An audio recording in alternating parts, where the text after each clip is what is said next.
Welcome back to Recitation.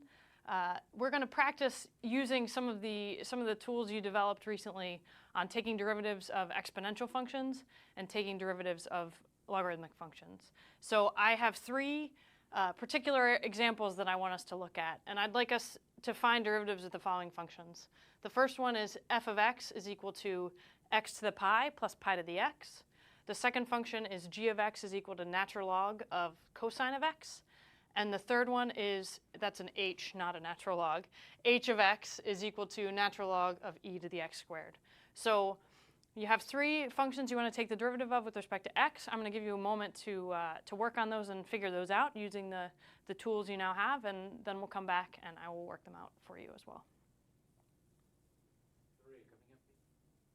Okay, so let's start off with the derivative of the first one. Okay, now the reason in particular that I did this one might have seemed simple to you, but the reason I did this one is because of a common mistake that people make. Okay, so the derivative of x to the pi is nice and simple because that is our rule we know for powers of x. So we can write this as that derivative is pi times x to the pi minus 1. Okay, but the whole point of this problem for me is to make sure that you recognize that pi to the x is not a power of x rule that needs to be applied. It's actually an exponential function, right, with base pi. So if you wrote the derivative of this term was x times pi to the x minus 1, you would not be alone in the world. But that is not the correct answer all the same, because this is not a power of x, x is the power, so this is an exponential function. So the derivative of this, we need the rule that we have for exponential derivatives of exponential functions. So that's natural log of pi times pi to the x. That's the derivative of pi to the x. So that's the answer to number one. Okay, number two, I did for another reason. I think it's an interesting function. Once you find out what the derivative is. So this is going to require us to do the chain rule because we have a function of a function. But you have seen many times now when you have natural log of a function, its derivative is going to be 1 over the inside function times then the derivative of the inside function. So again, what we do is we take the derivative of natural log, which is 1 over cosine x. So we take the derivative of the natural log function, evaluate it at cosine x, and then we take the derivative of the inside function, which is the derivative of cosine x. So you get negative sine x. So you get, this whole thing is negative of sine over cosine. So this is negative tangent x. So the reason I, in particular, like this one is that we see, oh, if I wanted to find a function whose derivative was tangent x, a candidate would be the negative of the natural log of cosine of x. That, in fact, gives us a function whose derivative is tangent x. So it's interesting. Now we see that there are trigonometric functions that I can take a derivative of something that's not just trigonometric and get something that's trigonometric. So that's kind of a nice thing there. And then the last one, example 3, I'll work out to the right. There is a fast way and there is a slow way to do this. So I will do the slow way first, and then I'll show you why it's good to kind of pull back from a problem sometimes, see how you can make it a lot simpler for yourself, and then solve the problem. So I'll even write down, this is the slow way. Okay.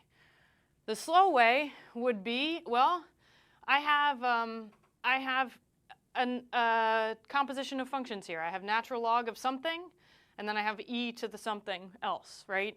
And then that function actually is not just e to the x. So I have some things I have to use the chain rule here. Okay, so let's use the chain rule. So I'll work from the outside in. So the derivative of the natural log function, the derivative of the natural log of x is 1 over x. So I take the derivative of natural log function, I evaluate it here. So the first part gives me 1 over e to the x squared. And then I have to take the derivative of the next inside function, which the next one inside after natural log is e to the x squared. And the derivative of that, I'm going to do another chain rule. I get e to the x squared times the derivative of this x squared, which is 2x. Okay, so again, this part is the derivative of the natural log evaluated at e to the x squared. this part is the derivative of e to the x squared. This one comes just from the derivative of e to the x is e to the x, and then so I evaluated it at x squared. And then this is the derivative of the x squared part. So I end up with product of 3 functions because I have a composition of 3 functions. So I have to do the chain rule with 3 different pieces, basically. So, but this simplifies, right? E to the x squared divided by e to the x squared is 1, so I get 2x. Okay. So what's the fast way? That's our answer, 2x. But what's the fast way? Well, the fast way is to recognize that natural log of e to the x squared, let me erase the y here, e to the x squared is equal to x squared. Okay? Why is that? That's because natural log function is the inverse of the exponential function with base e, right? This is something you've talked about before. So this means that if I take natural log of e to anything here, I'm going to get that thing right there, whatever that function is. So natural log of e to the x squared is x squared. Okay? If you don't like to talk about it that way, if you don't like inverse functions, you can use one of the rules of logarithms, which says that this expression is equal to x squared times natural log of e. That's another way to think about this problem. And then you should remember that natural log of e is equal to 1. So at some point you have to know a little bit about logs and exponentials. But the thing to recognize is that h of x is just a fancy way of writing x squared. And so the derivative of x squared is 2x. So sometimes it's better to see what can be done to make the problem a little easier. But that is where we will stop with these.